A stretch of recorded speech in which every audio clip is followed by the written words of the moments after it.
Bienvenidos, esto es Radio Sefarad y estas son las noticias. Empezamos un día más con los titulares de hoy. Atentado terrorista en el aeropuerto turco de Estambul con 41 muertos y 239 heridos. Tensa votación en el gabinete israelí sobre el acuerdo de reconciliación con Turquía.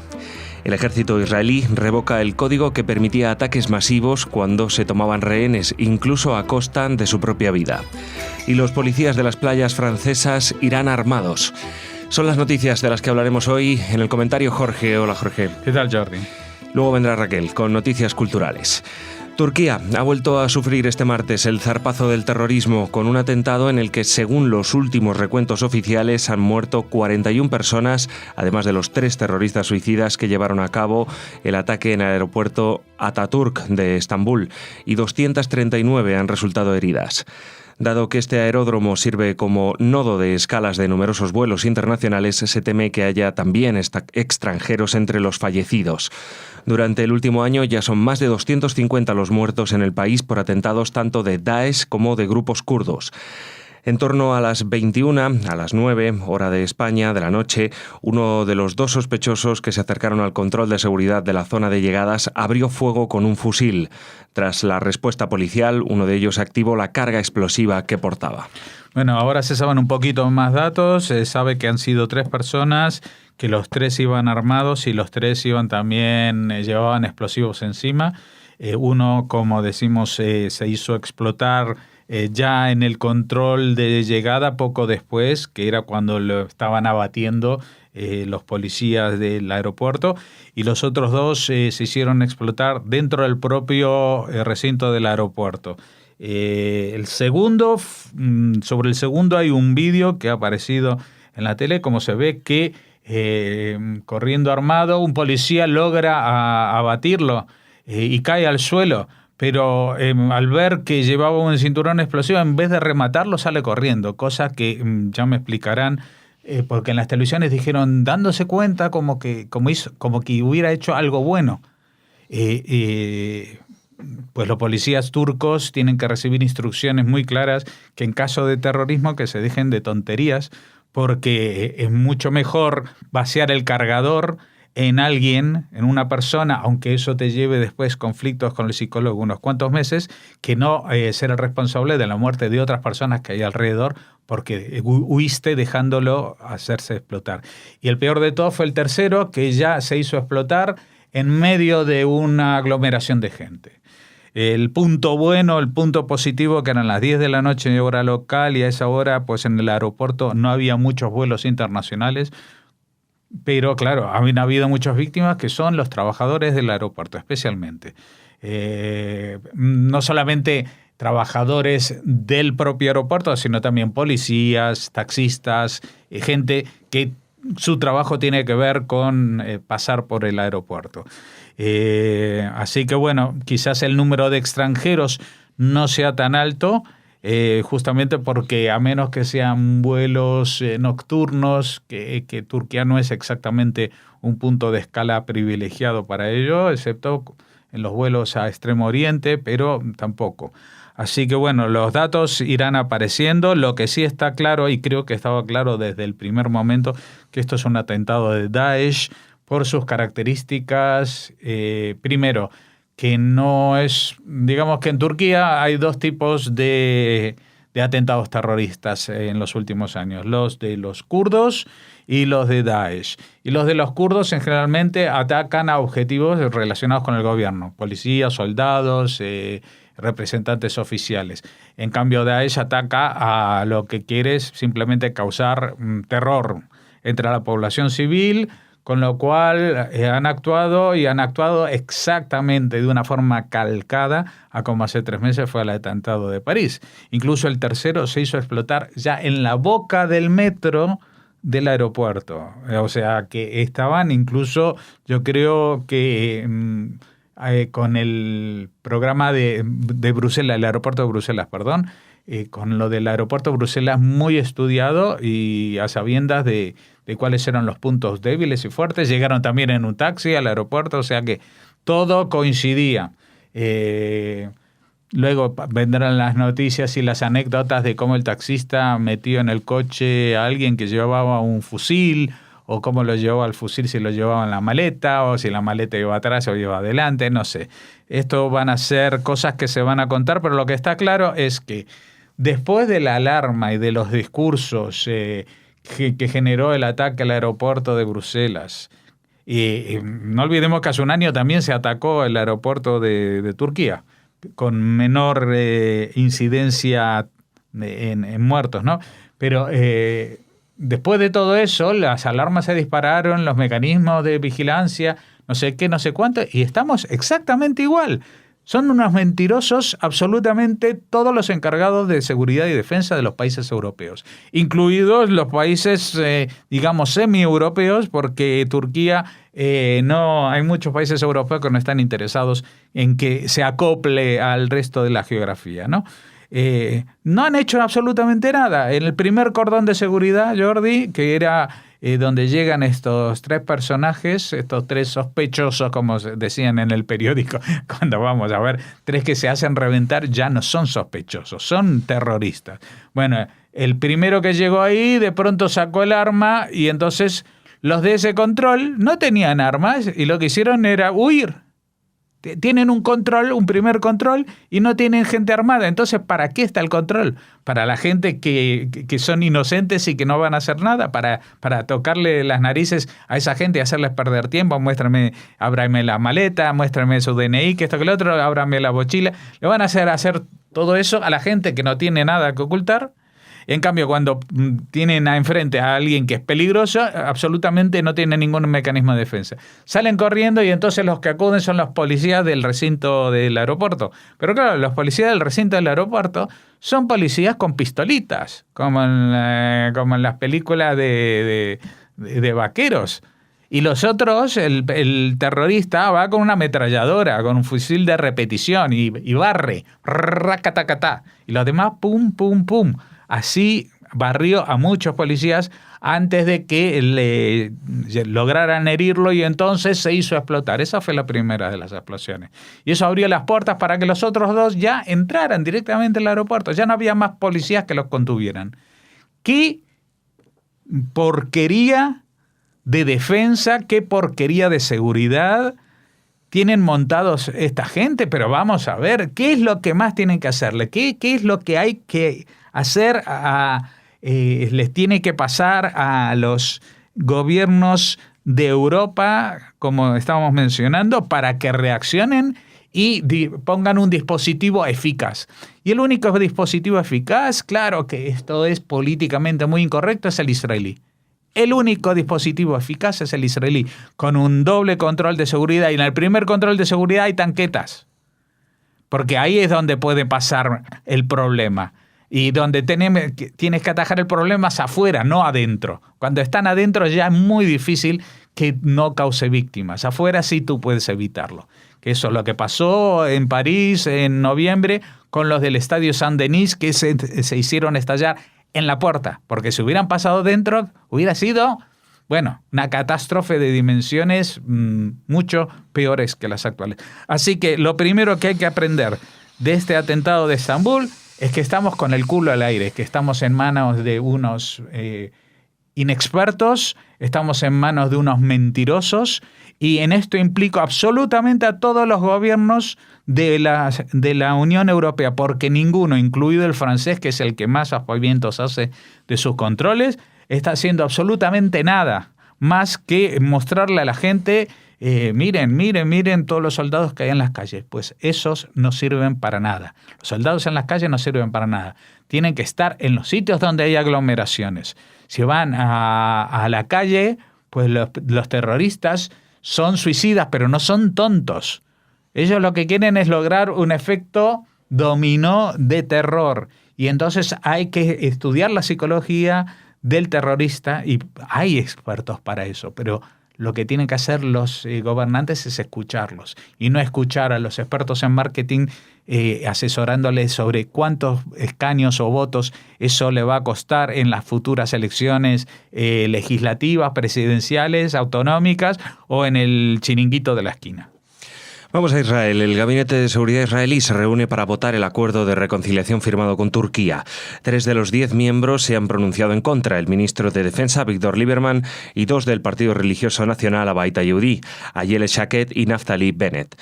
Otros 2 ministros se han manifestado a favor del acuerdo: Yuval Steinitz, de Likud, y Yoav Galant, de Kulanu. Se estima que Arieh Deri, del partido ultraortodoxo sefardí Shas, también votará a favor. Esto deja 3 ministros indecisos: Gilad Erdan e Israel Katz, del Likud, y el ministro de Finanzas, Moshe Kahlon, de Kulanu. El voto de Netanyahu vale doble en caso de empate. La madre de uno de los soldados cuyo cuerpo está en manos del grupo terrorista islámico Hamas instó a los ministros a no votar el acuerdo hasta que estos y 2 israelíes civiles desaparecidos en Gaza sean devueltos. Sí, ayer hablábamos de este acuerdo de reconciliación diplomática. Y también comentábamos ayer, Jordi, que el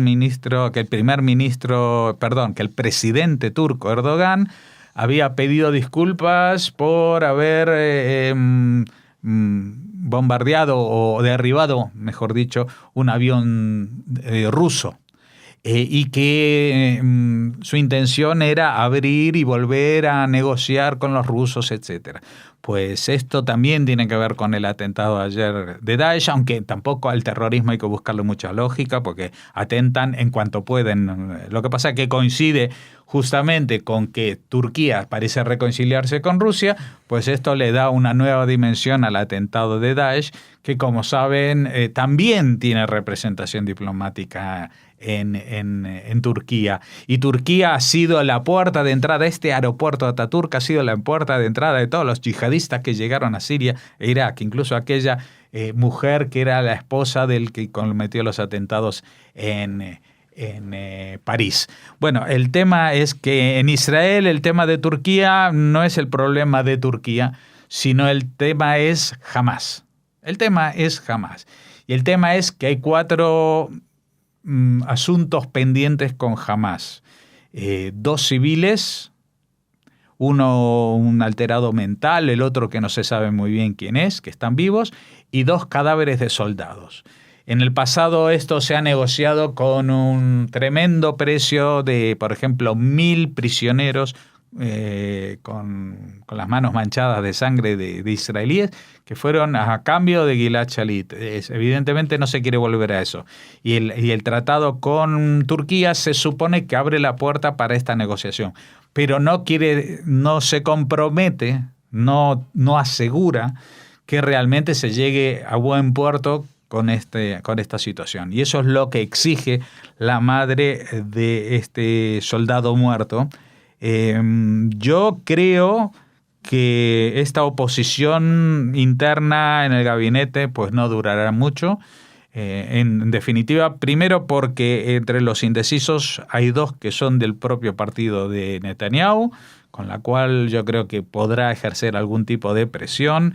Y segundo, que los 2 que están en contra son de Abait Yehudi, que yo creo que a Netanyahu tampoco le importaría mucho si se van a vivir a otra parte y le dejan tranquilo, porque no es la primera vez que tratan de bloquear alguna iniciativa suya.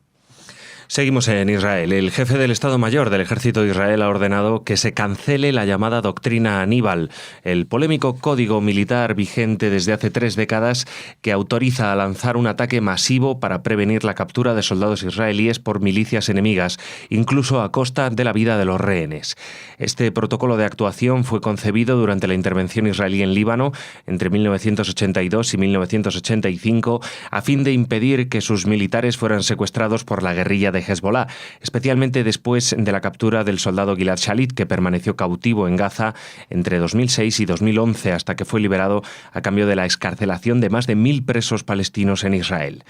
El caso más reciente se registró durante la última guerra de Gaza, en el curso de una corta tregua acordada, durante la cual una patrulla de reconocimiento israelí se topó con una unidad de Hamas y durante el enfrentamiento fue capturado el teniente Hadar Goldin.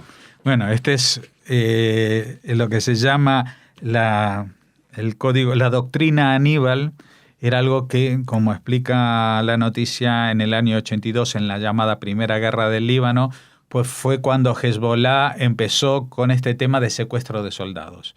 Y entonces surgió una orden diciendo de que si se llevan a un soldado, que hay que atacar con artillería, bombardear, etcétera, aunque puede ser que el mismo soldado al que se quiera rescatar muera, pero que no hay que ceder en ningún caso al chantaje, que posteriormente va a ser mucho peor, ¿no? Y esto se incrementó mucho más cuando fue, años después, el secuestro de Gilad Shalit, por el cual se pagó ese enorme precio en asesinos palestinos, ¿no? Entonces, ahora se ha dado carpetazo a esta forma de actuar. A partir de ahora va a ser ilegal actuar de esa manera.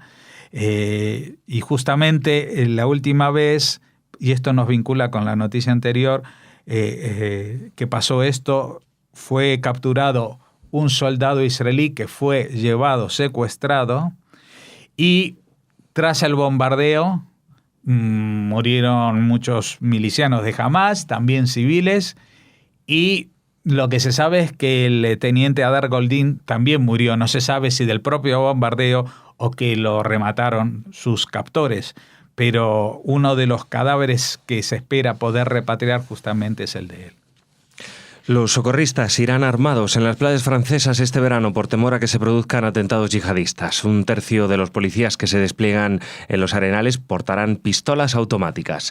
El desencadenante de esta medida ha sido el atentado cometido el pasado 13 de junio a las afueras de París, cuando un lobo solitario asesinó a un policía y a su esposa que se encontraban fuera de servicio. También se ha tenido en cuenta el atentado registrado en junio del año pasado en las playas de Sos, en Túnez, en el que un islamista armado abrió fuego contra los turistas y asesinó a 38 personas antes de fallecer en un enfrentamiento con la policía. Una de las particularidades del despliegue que se llevará a cabo este verano en las playas francesas es que será el más escaso de los últimos años. El motivo de esta falta de vigilancia es que la mayoría de los efectivos de las fuerzas de seguridad se han dedicado a proteger las instalaciones de la Eurocopa, que finaliza el 10 de julio y que se consideran un objetivo prioritario para los yihadistas. Sí, y aquí con esta última noticia volvemos a la primera, porque estamos hablando de medidas antiterroristas y estamos viendo cómo supuestamente, solamente, aparentemente, pues los franceses incrementan la vigilancia y dejan que los policías que circulan por la playa vayan armados. Hasta ahora no podían ir armados. Pero van a ir armados con pistolas. ¿Qué van a hacer una pistola contra un fusil de asalto? No hace absolutamente nada. El alcance de una pistola no es efectivo más allá de 50, 60 metros, pues no hay persona que dé en el blanco. Y esos son unos pasos. En cambio, con un fusil, pues ten por seguro que a esa distancia algo te hace hasta el más ciego. Van a estar más expuestos que antes. Y encima dicen que este año va a haber menos vigilancia que en ningún otro año pasado. Y encima lo cuentan. Dice, porque estamos todos... Es como llamar por teléfono a los terroristas, parece de gila esto, ¿no? Y decirles, con el señor es terrorista, sí, mire, que como estamos cuidando la Eurocopa, que hasta el 10 de julio vamos a estar ahí, pues por favor no vayan a la playa porque tenemos a 4 pelagatos ahí con unas pistolitas que por favor... No sean malos y no vayan a matar gente en la playa. Es que es de coña marinera. Esto nunca mejor dicho. Y lo lamento porque habrá mucha gente que se sentirá herida en sus sentimientos de que yo trate así a los franceses. Pero es que son esperpénticos. Siempre hablamos de los esperpénticos que somos los españoles. Pues señores, hay algo mucho peor que ser español estos días y es ser francés con el gobierno que tienen, que se las da de que está vigilando y controlando, y en realidad están abriéndose en canal para que vengan los cuervos a comerle las entrañas. Esto es la descripción más certera de lo que está pasando en Francia. Esto es simplemente una invitación a la que solamente falta que diga que hay que ir vestido de etiqueta. Gracias, Jorge. Mañana te vemos de nuevo por aquí. Ahora Raquel con noticias culturales.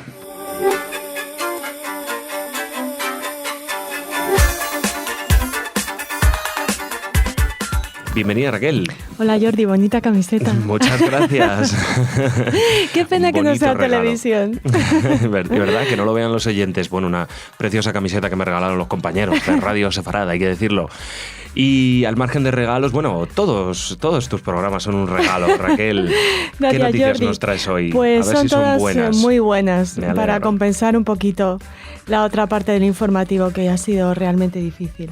Bueno, pues les hablamos en primer lugar de que se acerca ya la 13ª edición del Festival de Cine de Jerusalén, que abre sus puertas el 7 de julio y se clausura el 17, ofreciendo una muy variada programación de unas 200 películas nacionales e internacionales proyectadas en el marco de diferentes categorías. Como todos los años, se lleva a cabo una proyección festiva en la gigantesca pantalla de la piscina del Sultán de Jerusalén. El festival se realiza con el apoyo del Consejo Israelí de Cine, del Ministerio de Cultura, el Ayuntamiento de la ciudad de Jerusalén, la Autoridad de Desarrollo de esta ciudad, la Fundación Fan-Lear y el Fondo de la Familia Ostrovsky. Lo dirige Noah Regev y el director artístico es Elad Samurzik. En la gala, y esta es una noticia que nos interesa especialmente, la gala se inaugura con la proyección de la última película de Pedro Almodóvar. Ya saben, se contará además con la visita de dos importantes protagonistas de la película, Emma Suárez y Daniel Grau. Noah Regev, en su tercera temporada frente a este festival, trabaja también como directora de la Cinemateca de Jerusalén, es licenciada en estudios de cine y ya dirigió otros festivales. Ha dicho que están encantados de abrir el festival con Julieta, que es la película, como les decimos, de Pedro Almodóvar. Regev asegura que es uno de los directores más respetados y queridos en las últimas décadas en todo el mundo. Pedro Almodóvar es un director de éxito en Israel, no es noticia. Presenta este film colorido, emocionante, divertido y estimulante, y sin duda será una experiencia única por su proyección en grandes dimensiones en la pantalla de la piscina del Sultán. Ya saben que la película de Pedro Almodóvar se centra en los personajes femeninos, como es habitual, y se ocupa del poder de las mujeres. La elección de esta película quiere ser también un homenaje a las mujeres del cine israelí que nos han servido de gran inspiración, dice Noah Regev. Lia Fan-Lear, fundadora del festival, y la directora Ronit Eskabetz. Seguiremos hablándoles del festival mañana, hay mucho que contar, pero ahora queremos hablarles de un libro que también es un puente entre España e Israel, porque la editorial Viraviro de Barcelona presenta en castellano y catalán la traducción del libro Nuna sabe leer la mente, de la poetisa israelí Orit Gidali. Orit refleja en su obra las diferencias entre la vida en el ámbito familiar, tiene una poesía bella y plácida y nos habla de que a veces no es fácil salir del ámbito familiar para enfrentarse, por ejemplo, con el cole. Escribió esta historia cuando su hija tenía 6 años. Además, hay más nombres israelíes en este Nuna sabe leer la mente, porque Aya Gordon Noy es la ilustradora y diseñadora y también es israelí. En el colegio, esta es la historia de Nuna sabe leer la mente, a Nuna le han dicho que tiene piernas de flamenco, no de bailadora, sino del ave. Y eso no le ha gustado nada de nada. Su mamá le entrega unas gafas mágicas con las que descubrirá que a veces las personas no dicen lo que piensan, o piensan lo que dicen, o piensan lo que dicen que piensan. Es una bonita historia contada con mucho humor y sentido de la realidad, que lanza una propuesta original para la resolución proactiva y superación de los conflictos diarios también en el ámbito de la infancia, y seguro que los adultos podemos aprender mucho de la lectura de Nuna sabe leer la mente, de la que hablaremos, de este librito hablaremos más con los responsables de Viraviro Editorial. Bueno, pues nada, ahí tienen ese libro, bonito libro, tiene buena pinta, desde luego. Sí, las ilustraciones son preciosas. De Aya Gordon Noy. Uh-huh. Y Jordi, para terminar, pues nos unimos a las felicitaciones mundiales que está recibiendo Mel Brooks, que el 28 de junio cumplió 90 años. Nació el 28 de junio de 1926 en Brooklyn. Hijo de padres judíos rusos, durante la Segunda Guerra Mundial, esto no lo sabe mucha gente, perteneció al cuerpo de ingenieros de las Fuerzas Armadas norteamericanas. ¿Mel Brooks? Sí, y ahí es donde dio sus primeros pasos como cómico, parodiando en la radio del ejército los mensajes de propaganda nazi que se podían oír en la radio alemana. Bueno, nos lo podemos imaginar. Sí, perfectamente. De vuelta a Estados Unidos, trabajó para la televisión escribiendo guiones para series o espectáculos cómicos, como por ejemplo El Superagente 86, que es quizá el más famoso de todos ellos. Su entrada en el mundo del cine fue en 1968 con Los Productores, siendo el director y el guionista, una de las películas que más éxito ha tenido de toda la filmografía de Mel Brooks, que también ha pasado al teatro. Es uno de los musicales más famosos del mundo. Una de sus parodias más conocidas es Soy o no soy, sobre el clásico Ser o no ser.